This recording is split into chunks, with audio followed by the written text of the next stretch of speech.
ಮಾಜಿ ಸಿಎಂಗಳ ನಿವಾಸಗಳಿಗೆ CM DK ಭೇಟಿ ನೀಡಿದ್ದಾರೆ. ಮಾಜಿ ಸಿಎಂ ವೀರಪ್ಪ ಮೊಯ್ಲಿ, ಸದಾನಂದ ಗೌಡ, ಜಗದೀಶ್ ಶೆಟ್ಟರ್ ಇವರ ನಿವಾಸಗಳಿಗೆ ಸಿಎಂ ಡಿಕೆ ಭೇಟಿ ನೀಡಿದ್ದಾರೆ. ಆಡಳಿತದ ಬಗ್ಗೆ ಸಿಎಂಗಳಿಂದ ಮಾಹಿತಿ ಪಡೆದ ಡಿಕೆ ಮಾಜಿ ಮುಖ್ಯಮಂತ್ರಿಗಳ ಮನೆಗೆ ಭೇಟಿ ನೀಡಿದ್ದಾರೆ. ಅವರಿಂದ ಮಾಹಿತಿಯನ್ನು ಪಡ್ಕೊಂಡಿದ್ದಾರೆ.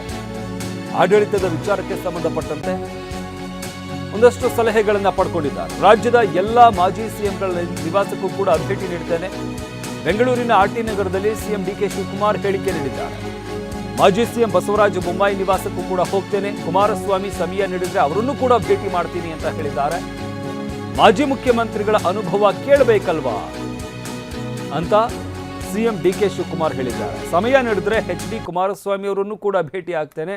ಎಲ್ಲರ ಅನುಭವ ಮತ್ತು ಮಾರ್ಗದರ್ಶನ ಕೇಳಲೇಬೇಕಲ್ವಾ ಅಂತ ಡಿಕೆ ಶಿವಕುಮಾರ್ ಹೇಳಿದ್ದಾರೆ. ಮಾಜಿ ಮುಖ್ಯಮಂತ್ರಿಗಳು ಕೂಡ ರಾಜ್ಯದಲ್ಲಿ ಸೇವೆ ಸಲ್ಲಿಸಿದ್ದಾರೆ. ಅವರಿಗೆ ಏನು ಗೌರವ ನೀಡಬೇಕು ಅದನ್ನು ನೀಡ್ತೇನೆ.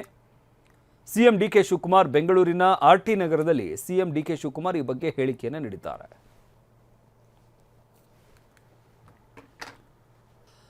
ಮಾಜಿ ಸಿಎಂಗಳ ನಿವಾಸಗಳಿಗೆ ಸಿಎಂ ಡಿಕೆ ಭೇಟಿ ನೀಡಿದ್ದಾರೆ. ಮಾಜಿ ಸಿಎಂ ವೀರಪ್ಪ ಮೊಯ್ಲಿ, ಸದಾನಂದ ಗೌಡ, ಜಗದೀಶ್ ಶೆಟ್ಟರ್ ಇವರ ನಿವಾಸಗಳಿಗೆ ಸಿಎಂ ಡಿಕೆ ಭೇಟಿ ನೀಡಿದ್ದಾರೆ. ಆಡಳಿತದ ಬಗ್ಗೆ ಸಿಎಂಗಳಿಂದ ಮಾಹಿತಿ ಪಡೆದ ಡಿಕೆ ಮಾಜಿ ಮುಖ್ಯಮಂತ್ರಿಗಳ ಮನೆಗೆ ಭೇಟಿ ನೀಡಿದ್ದಾರೆ. ಅವರಿಂದ ಮಾಹಿತಿಯನ್ನು ಪಡ್ಕೊಂಡಿದ್ದಾರೆ.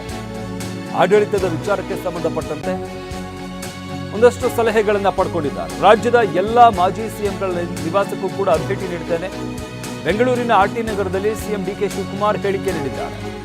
ಮಾಜಿ ಸಿಎಂ ಬಸವರಾಜ ಬೊಮ್ಮಾಯಿ ನಿವಾಸಕ್ಕೂ ಕೂಡ ಹೋಗ್ತೇನೆ. ಕುಮಾರಸ್ವಾಮಿ ಸಮಯ ನೀಡಿದ್ರೆ ಅವರನ್ನು ಕೂಡ ಭೇಟಿ ಮಾಡ್ತೀನಿ ಅಂತ ಹೇಳಿದ್ದಾರೆ. ಮಾಜಿ ಮುಖ್ಯಮಂತ್ರಿಗಳ ಅನುಭವ ಕೇಳಬೇಕಲ್ವಾ ಅಂತ ಸಿಎಂ ಡಿಕೆ ಶಿವಕುಮಾರ್ ಹೇಳಿದ್ದಾರೆ. ಸಮಯ ನೀಡಿದ್ರೆ ಡಿ ಕುಮಾರಸ್ವಾಮಿ ಅವರನ್ನು ಕೂಡ ಭೇಟಿ ಆಗ್ತೇನೆ. ಎಲ್ಲರ ಅನುಭವ ಮತ್ತು ಮಾರ್ಗದರ್ಶನ ಕೇಳಲೇಬೇಕಲ್ವಾ ಅಂತ ಡಿಕೆ ಶಿವಕುಮಾರ್ ಹೇಳಿದ್ದಾರೆ. ಮಾಜಿ ಮುಖ್ಯಮಂತ್ರಿಗಳು ಕೂಡ ರಾಜ್ಯದಲ್ಲಿ ಸೇವೆ ಸಲ್ಲಿಸಿದ್ದಾರೆ. ಅವರಿಗೆ ಏನು ಗೌರವ ನೀಡಬೇಕು ಅದನ್ನು ನೀಡ್ತೇನೆ. ಸಿಎಂ ಡಿಕೆ ಶಿವಕುಮಾರ್ ಬೆಂಗಳೂರಿನ ಆರ್ಟಿ ನಗರದಲ್ಲಿ ಸಿಎಂ ಡಿಕೆ ಶಿವಕುಮಾರ್ ಈ ಬಗ್ಗೆ ಹೇಳಿಕೆಯನ್ನು ನೀಡಿದ್ದಾರೆ.